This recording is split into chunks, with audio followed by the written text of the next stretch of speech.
एक कंपनी का 1 ईयर का sales, expense, operating profit, other income, interest, depreciation, tax, net profit, EPS, ये सारी चीज़ें मिलकर बनाती है प्रॉफिट एंड लॉस स्टेटमेंट। तो अगर आपको प्रॉफिट एंड लॉस स्टेटमेंट को एनालाइज करनी नहीं आती है या फिर आपको इन सारी चीज़ों के बारे में बिल्कुल भी नॉलेज नहीं है तो कोई बात नहीं, क्योंकि इस वीडियो में मैं बिल्कुल ही आसान लैंग्वेज में आपको एग्जाम्पल के साथ बताऊंगा कि प्रॉफिट एंड लॉस स्टेटमेंट को कैसे एनालाइज करते हैं। और इस वीडियो को देखने के बाद मैं 100% श्योर हूँ कि आप किसी भी कंपनी का प्रॉफिट एंड लॉस स्टेटमेंट को बिल्कुल आसानी से एनालाइज कर लोगे। तो डायरेक्ट हम स्क्रीनर के वेबसाइट पर आ जाते हैं और सर्च बार में सर्च करते हैं रिलायंस इंडस्ट्री। और यहाँ पर प्रॉफिट एंड लॉस स्टेटमेंट पर क्लिक करते हैं तो ये profit and loss statement open हो गया।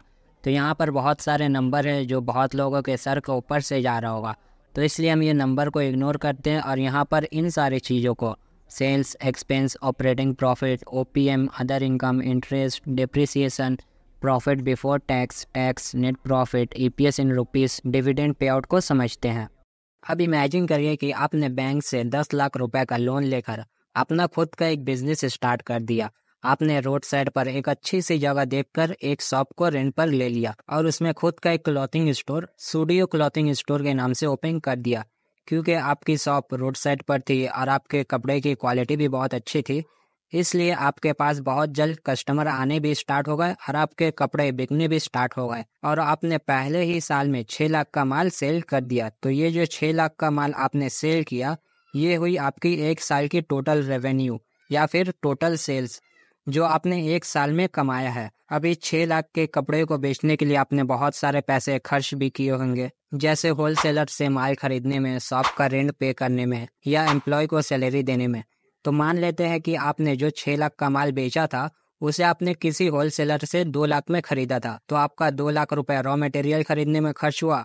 और मान लेते हैं कि आपने 1 लाख रुपए अपने एम्प्लॉय को सैलरी दे दिया और आपने 1 लाख रुपए अपना शॉप का रेंट पे कर दिया।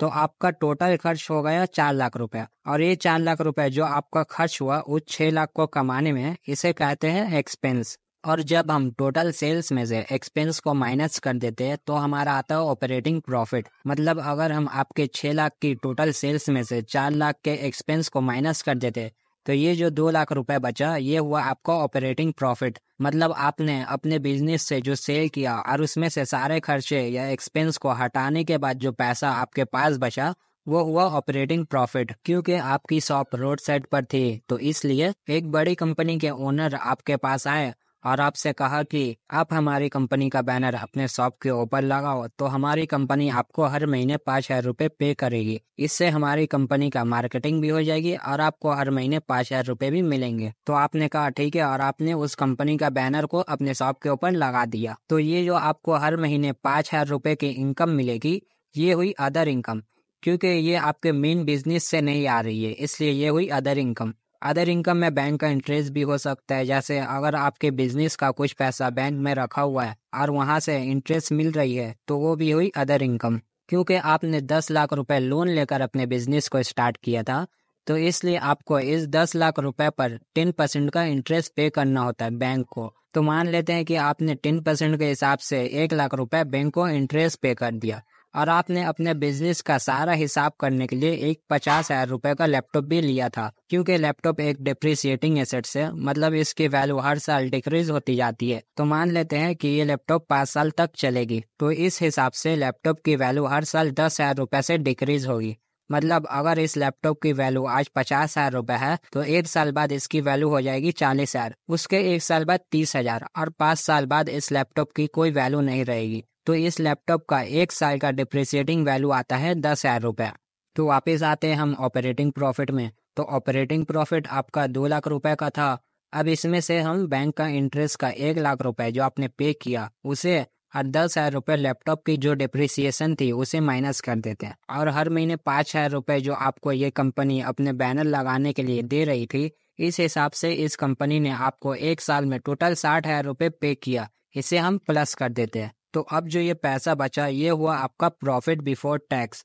मतलब आपके टोटल सेल्स में से सारे एक्सपेंस को हटाने के बाद, इंटरेस्ट और डिप्रिसिएशन को हटाने के बाद और अदर इनकम को प्लस करने के बाद जो पैसा बचा वो हुआ प्रॉफिट बिफोर टैक्स। तो आपके पास अब 1,50,000 रुपये बचा।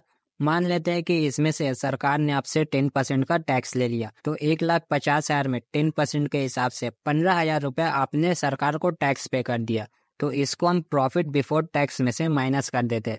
तो अब जो ये 1,35,000 रुपये बचा, ये हुआ आपका नेट प्रॉफिट। मतलब इस पैसे को अब आप घर लेकर जा सकते हैं। मतलब आपके टोटल सेल्स में से सारे एक्सपेंस, इंटरेस्ट, डिप्रिसिएशन को हटाने के बाद और अदर इनकम को प्लस करने के बाद जो प्रॉफिट हुआ वो हुआ प्रॉफिट बिफोर टैक्स। और जब आपने उस प्रॉफिट पर टैक्स पे कर दिया, उसके बाद जो पैसा बचा वो हुआ आपका नेट प्रॉफिट। तो अगर मैं आपके बिजनेस का 1 ईयर का प्रॉफिट एंड लॉस स्टेटमेंट बनाता हूँ तो ये कुछ ऐसी दिखेगी। तो ये आपकी कंपनी स्टूडियो क्लॉथिंग स्टोर की प्रॉफिट एंड लॉस स्टेटमेंट है। तो आपने पहले साल में कितना सेल किया था? 6 लाख रुपए का टोटल सेल्स। और एक्सपेंस मतलब खर्च कितना हुआ? 4 लाख रुपए। तो जब हम 6 लाख रुपए सेल्स में से एक्सपेंस को माइनस कर देते तो आपकी आ जाती है ऑपरेटिंग प्रॉफिट, जो कितनी है? 2 लाख रुपए। और जब हम इसमें अदर इनकम को प्लस कर देते हैं और इंटरेस्ट जो आपने पे किया था 10% के हिसाब से 1 लाख रुपए, उसे और डिप्रिसिएशन जो लैपटॉप की निकल कर आई थी 10,000 रुपए, उसे माइनस कर देते हैं तो आपकी आ जाती है प्रॉफिट बिफोर टैक्स, जो कितनी है? 1,50,000 रुपए। और इस पर आपने सरकार को टैक्स पे किया 10%, उस हिसाब से 15,000 रुपए आपने सरकार को टैक्स पे कर दिया। तो प्रॉफिट बिफोर टैक्स में से टैक्स को माइनस करने के बाद जो पैसा बचा वो हुआ आपका नेट प्रॉफिट। मतलब 1,35,000 रुपए आपका बचा 6 लाख के टोटल सेल्स में से। तो वापस आते हैं हम स्क्रीनर के वेबसाइट पर। तो अभी तक हमने इन सारी चीज़ों को समझ लिया है और ख़ुद की एक कंपनी का प्रॉफिट एंड लॉस स्टेटमेंट भी बना लिया है। तो एक बार हम रिलायंस इंडस्ट्री का प्रॉफिट एंड लॉस स्टेटमेंट को एनालाइज कर लेते हैं ताकि आपके सारे डाउट क्लियर हो जाए। और यहाँ पर 2-3 चीज़ें हैं जैसे OPM, EPS इन रुपीस, डिविडेंड पे आउट, जिसे मैंने नहीं बताया था, इसे भी समझ लेते हैं। तो यहाँ पर हम मार्च 2024 के स्टेटमेंट को एनालाइज करते हैं। पर यहाँ पर मार्च क्यों लिखा हुआ है, पहले मैं इसे बता देता हूँ। देखिए, एक नॉर्मल ईयर की स्टार्टिंग होती है 1 जनवरी से और 31 दिसंबर को एंड होती है। लेकिन बिजनेस की दुनिया में साल की शुरुआत होती है 1 अप्रैल से और एंड होती है 31 मार्च को।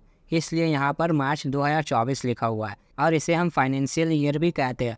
मतलब इस कंपनी ने 1 अप्रैल 2023 से लेकर 31 मार्च 2024 तक जो भी बिजनेस किया है उसका रिपोर्ट इस मार्च 2024 वाले स्टेटमेंट में है। और ये सारे जो नंबर है ना, ये सारे नंबर करोड़ में है। जैसे यहाँ लिखा हुआ फिगर इन रुपीस करोड़। तो रिलायंस इंडस्ट्री ने मार्च 2024 वाले साल में टोटल सेल्स कितने की? 9,01,000 करोड़ का। और उनका टोटल एक्सपेंस था 7,38,000 करोड़। तो जब हम सेल्स में से एक्सपेंस को माइनस कर देते हैं तो हमारी आती है ऑपरेटिंग प्रॉफिट, जो रिलायंस इंडस्ट्री की कितनी है? 1,62,000 करोड़। और OPM मतलब ऑपरेटिंग प्रॉफिट मार्जिन। जब हम इनका टोटल प्रॉफिट का मार्जिन निकालेंगे ना तो ये आ जाएगा 18% का। और इनका अदर इनकम है 16,444 करोड़ और इंटरेस्ट 23,000 करोड़ जो इन्होंने पेड किया। और इनकी डिप्रिसिएशन है 50,000 करोड़। तो जब हम ऑपरेटिंग प्रॉफिट में से अदर इनकम को प्लस कर देते हैं और इंटरेस्ट और डिप्रिसिएशन को जब हम माइनस कर देते हैं तो हमारी आती है प्रॉफिट बिफोर टैक्स, जो कितनी है? 1,04,000 करोड़ का। और इस पर रिलायंस इंडस्ट्री ने 25% का टैक्स पे किया। तो जब हम प्रॉफिट बिफोर टैक्स में से टैक्स को माइनस कर देते हैं तो आती है हमारी नेट प्रॉफिट, जो कितनी है? 79,000 करोड़।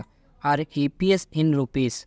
EPS मतलब अर्निंग पर शेयर। मतलब रिलायंस इंडस्ट्री ने अपने हर एक शेयर पर कितना पैसा कमाया।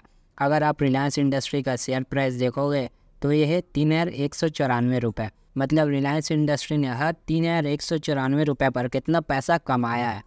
तो रिलायंस इंडस्ट्री ने अपने हर एक शेयर पर 102 रुपये कमाया है। और डिविडेंड पे आउट। डिविडेंड मतलब जब एक कंपनी प्रॉफिट कमाती है ना तो उसमें से कुछ हिस्सा अपने शेयर होल्डर को दे देती है और कुछ हिस्सा अपने बिजनेस में वापस से रीइन्वेस्ट करती है। तो यहाँ पर रिलायंस इंडस्ट्री ने अपने अर्निंग पर शेयर में से 10% मतलब 102 रुपये में 10 रुपये अपने हर एक शेयर होल्डर को पे कर दिया है। तो उम्मीद है कि आप सभी लोगों ने प्रॉफिट एंड लॉस स्टेटमेंट को एनालाइज करनी सीख ली होगी। तो अगर आपको लगता है कि इस वीडियो से आपको कुछ नॉलेज मिली है तो इस वीडियो को लाइक ज़रूर करें और चैनल को सब्सक्राइब भी कर दीजिए और बेल आइकन भी प्रेस कर दीजिए ताकि आपसे कोई भी वीडियो मिस ना हो पाए। तो मिलते हैं अगले वीडियो में।